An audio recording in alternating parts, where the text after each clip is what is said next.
நேரடியாக உரைக்குள்ள வந்துடுறேன். உரைக்குள்ள போகிறதுக்கு முன்னாடி 2 கேள்வி. இது கார்த்திகை மாதம்.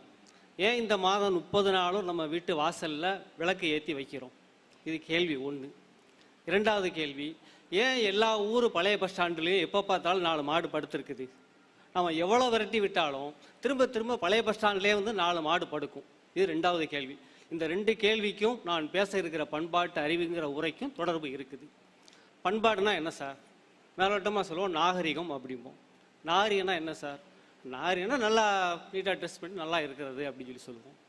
நாகரிகமும் பண்பாடும் வேறு வேறு அப்படின்னா வேறு வேறையானவை, 2க்கும் தொடர்பு இருக்கிறது. சுருக்கமாக சொன்னால், இப்போ உங்கள்கிட்ட 20,000 மதிப்புள்ள செல் இருக்குது, என்கிட்ட 30,000 மதிப்புள்ள செல் இருக்குது. அந்த 20,000 மதிப்புள்ள செல்லை விட என்னிடம் இருக்கிற செல் வந்து அதிநவீன தொழில்நுட்ப வசதி கொண்டது. அப்போ உங்களை விட நான் நாகரிகமானவன். ஆனால் இந்த அதிநவீன தொழில் வசதி கொண்ட இந்த செல்லை வச்சு நான் எதுக்கு செய்கிறேங்கிறது என்னோட பண்பாடு. இதை கல்விக்கு பயன்படுத்துகிறேனா தவறாக பயன்படுத்தினா என்பது பண்பாடு. அப்போ அதிநவீனமான கருவி கையில் இருந்தால் நாகரிகம், அதை எதுக்கு பயன்படுத்துகிறோம் என்பது வந்து பண்பாடு. பண்பாடு உலகம் முழுக்க பல்வகையாக இருக்குது. இனக்குழு பண்பாடு இருக்கிறது, வட்டாரத்துக்கு வட்டாரம் பண்பாடு மேம்படும், ஊருக்கு ஊர் பண்பாடு இருக்கும், ஒவ்வொரு ஜாதிக்கு ஜாதி பண்பாடு இருக்கும், ஒவ்வொரு வீட்டுக்கு வீடு பண்பாடு இருக்கும். அப்போ பண்பாடு பல வகையாக இருக்கும். இதில் நம்ம தமிழர்களுக்கே உரித்தான பண்பாடு குறித்து ஒரு சில கருத்து. நான் முதல்ல சொன்னோம் இல்லையா, இந்த 30 மாதமும் இந்த கார்த்திகை மாதம் 30 நாளும் ஏன் விளக்கு பொருத்தி வைக்கும்? விளக்கு பொருத்தி வைத்தல் என்பது நம்ம பண்பாட்டு கூறில் ஒன்று. எதுக்கு பொருத்தி வைக்கிறோம்? கார்த்திகை மாதம் என்பது தமிழகத்திற்கு மழையை வழி அனுப்புகிற மாதம் சார். இந்த மாதத்தில் பூச்சிகளோட இனப்பெருக்கம் அதிகமாக இருக்கும். இன்றைக்கி நம்ம நிறையா தொழிற்சாலைகள் பெருகிருச்சு. ஆனால் முந்தி பழைய காலத்தில் எல்லாருமே விவசாய குடும்பம், எல்லாருமே விவசாய கூலிகள், முழுக்க முழுக்க வேளாண்மை தான் தொழில். பூச்சிகளோட எண்ணிக்கை அதிகரித்தா பயிர்கள் பாதிக்கப்படும். அப்போ பூச்சிகள் பெருகிறப்பையே அதை கட்டுப்படுத்தணும். இன்றைக்கி மாதிரி ரசாயன கொல்லி கெமிக்கல் உரங்கள் அப்போ கிடையாது.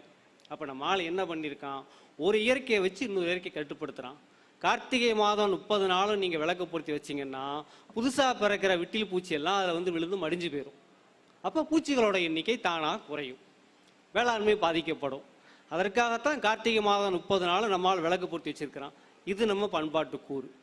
அப்போ ஏன்னு தெரியாமலே நம்ம ஒரு பண்பாடை பின்பற்றிக்கிட்டு வரோம். இது ஒரு பண்பாட்டு கூறு.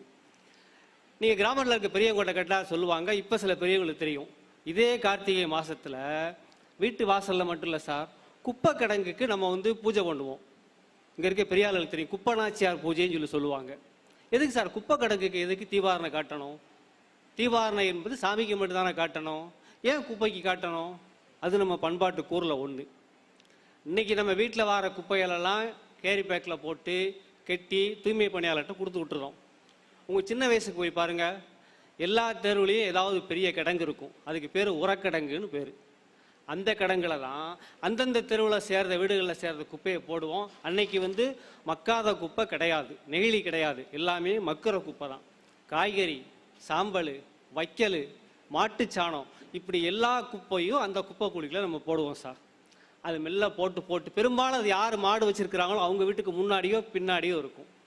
கொஞ்சம் கொஞ்சமாக குப்பை சேர்ந்து சேர்ந்து அது சின்ன குன்று மாதிரி வளர்ந்துடும். அந்த குன்றுக்கு பேர் வந்து மூத்த தேவி. அந்த குன்றுக்கு பேர் வந்து மூத்த தேவி. மூத்த தேவி என்பது நம் தமிழர்களின் தொல் தெய்வம், மூத்த தெய்வம். இப்போ விவசாய காலத்தில் அங்கே விவசாய வயக்காட்டில் வந்து பயிர்களை நட்ட பிறகு அதுக்கு உரம் வேணும் இல்லையா, அந்த உரத்துக்கு இந்த குப்பையை அள்ளிட்டு போவாங்க. யாரை? இந்த மூத்த தேவியை கூப்பிட்டு போவாங்க. இந்த மூத்த தேவி வயக்காட்டுக்கு போனால் தான் வயக்காட்டில் இருந்து தானியங்கிற சின்ன தேவி வீட்டுக்கு வருவாங்க. இப்போ நான் பழமொழி சொல்கிறேன், மூதேவி போன அழகு சீதேவி வந்த அழகு. அதுதான் சார். மூதேவி என்பது அழுக்கு சோம்பல் மடி இல்லை சார், நம்ம சேகரித்து வச்சுக்கிற உரக்கிடங்கு. இந்த மூத்த தேவி வயக்காட்டுக்கு போனால் தான் சின்ன தேவிங்கிற தானிய வீட்டுக்கு வருவாங்க. அந்த பழமொழிய அர்த்தம் வந்து மூதேவி போனால் நல்லது, சீதேவி வந்தால் நல்லதுன்னு சொல்கிறோம். அப்போ ஒரு பண்பாட்டை ஏன் காரணம் தெரியாமல் விளக்கு பொருத்தி கொண்டாடிக்கிட்டு இருக்கிறோம், ஒரு பண்பாட்டை ஏன் தெரியாமலே தவறாக புரிஞ்சு நிப்பாட்டி வச்சுருக்கிறோம். இன்னொரு விஷயம், தீர்த்தவாரி. கோயில்களில் தீர்த்தவாரி நடத்துகிறோம். நம்ம எதுக்கு சார் தீர்த்தவாரி நடத்துகிறோம்? தீர்த்தவாரினா என்ன அப்படின்னா தெரியாதவங்களுக்கு சொல்கிறேன். அந்த ஊர் குளம் நிறைஞ்ச உடனே அந்த ஊரில் இருக்கிற சாமியை கொண்டு வந்து, உற்சவரை கொண்டு வந்து அந்த குளத்தில் குளிப்பாட்டி திரும்ப கொண்டு போய் கோயிலுக்குள்ளே வைப்பாங்க. இதுக்கு பேர் தீர்த்தவாரி. எதுக்கு தீர்த்தவாரி சார் நம்ம வச்சான்?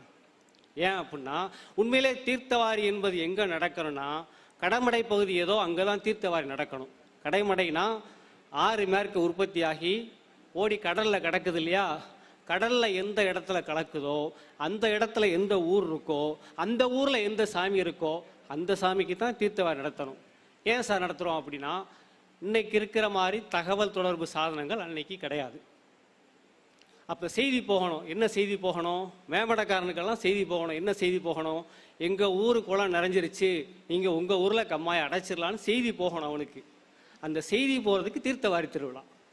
அந்த ஊரில் தீர்த்தவாரி நடக்குன்னா அந்த ஊருக்கு தண்ணி போயிடுச்சு, நம்ம ஊர் கம்மா மடையை அடைச்சிக்கோங்க கூடான்னு அர்த்தம். தமிழர்கள் கண்டுபிடிச்ச மரபு இது. அப்படி ஒரு பண்பாட்டு கூற நம்ம பின்பற்றிக்கிட்டு இருக்கிறோம். இப்படி நீங்கள் எந்த விஷயத்தை எடுத்தாலும் பண்பாட்டை விட்டு நம்ம பிரிக்க முடியாது. அதனால்தான் பண்பாட்டு அறிவு என்று நாம் இன்று பேச நேர்ந்திருக்கிறது.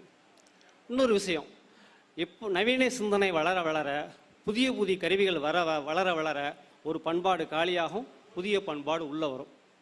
இப்போ உங்களோட கேள்வி சார், ஒரு 30 ஆண்டுகளுக்கு முன்னாடி நம்மளோட சின்ன வயசில் வெள்ளி செவ்வாயில் தெருவுக்கு 2 வீட்டில் கோடாங்கி அடிச்சுக்கிட்டு இருப்பாங்க, பேய் பிடிச்சிருக்குன்னு சொல்லி. அந்த கோடாங்கி சத்தத்தை கேட்கறதுக்கே நமக்கு பயமாக இருக்கும், ஈரக்குளம் நடுங்கும். இப்போ எங்கேயாவது கோடாங்கி அடிச்சு அதாவது கேட்குமா? இல்லை.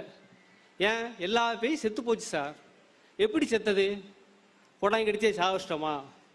நம்ம சாமிகளாக சேர்ந்து பேய்களை கொன்றுச்சா? பேய்களை கொன்ன யார் தெரியுமா சார்? பேய்களை கொன்னது முழுக்க முழுக்க ஈபி டிபார்ட்மெண்ட்காரங்க சார். மின்சார வாரியம் தான் பேய்களை கொண்டாங்க. என்னைக்கு தெருவில் கரண்ட் கம்பி நட்டு தெரு விளக்கு எரிய ஆரம்பிச்சோ அன்னைக்கு பேய் செத்து போச்சு சார். ஏன்னா இருட்டு தான் மனுஷனுக்கு பயம். அப்போ ஒரு மின்சார கருவி உள்ள வருது, ஒரு பண்பாடு காலியாகுது. அப்படி சில பண்பாடு நம்மை விட்டு பிரிந்திருக்கிறது. இப்படி வாழ்வின் எல்லா கட்டத்தில் நம்ம பண்பாடோடு தான் பின்னி பிணைஞ்சிருக்கிறோம். அப்போ என்ன அப்படின்னா, மலைவாழ் மக்கள் எடுத்துக்கிடுவோம். அவங்கள்ட்ட அதிநவீன கருவி இருக்காது, நாகரிகமான மனிதர்களாக இருக்க மாட்டாங்க, ஆனால் பண்பாட்டில் உயர்ந்திருப்பாங்க. நம்ம நகரத்துக்குள்ளே இருப்போம், அதிநவீன கருவி வச்சுருப்போம், நல்லா படிச்சிருப்போம், ஆனால் பண்பாடு இல்லாமல் இருப்போம். அப்போ பண்பாடு என்பது படிப்பால் வருவதல்ல. ஒவ்வொரு சமூகமும் அந்த காலகட்டத்தில் அந்த எல்லாரும் ஏற்றுக்கிறது ஏதோ, எல்லாருக்கும் நல்லது ஏதோ, அதை பண்பாடுன்னு வச்சுருக்கிறோம். நம்மகிட்ட இன்னொரு விஷயம் உண்டு உங்களுக்கு. எல்லா ஊர்லேயும் பாருங்க, நீ எந்த ஊர்னாலும் போய் பாருங்க, ஊரை காக்கிற அம்மன் கோயிலில் வடக்க வாக்க தான் இருக்கும். பெருந்தெய்வ கோயிலை விட்டுருங்க, மதுரை மீனாட்சி, காஞ்சி காமாட்சி அவங்கள விட்டுருவோம், அவங்களாம் பெருந்தெய்வங்கள். ஊரை காக்கிற பத்ரகாளி அம்மன், மாரியம்மன் கோயிலெலாம் வடக்க வாக்க தான் இருக்கும். ஏன்? அது நம்ம பண்பாடு சார், அது ஒரு பண்பாட்டு கூறு. ஏன்னா தமிழகத்திற்கு ஆபத்து என்பது தெற்கிருந்து வராது. ஏன்னா தெற்க 3 புறமும் கடல். ஆபத்து வந்தால் வடக்கிருந்து தான் வரணும்னு சொல்லி நம்ம முன்னோர்கள் கணிச்சிருக்கான். அப்போ வடக்கிருந்து வருகிற ஆபத்தை அம்மன் எதிர்கொண்டு இந்த ஊரை காக்கணுக்காகத்தான் ஊரை காக்கிற அம்மனால வடக்க வாக்க வைக்கணும் நம்ம. அதனால தான் அம்மனுக்கு பேர் வடக்கு வாசெல்வின்னு பேர். இப்படி நீங்கள் வாழ்வின் எந்த நுட்பத்தை எடுத்தாலும் பண்பாட்டிலிருந்து நம்ம பிரிக்க முடியாது.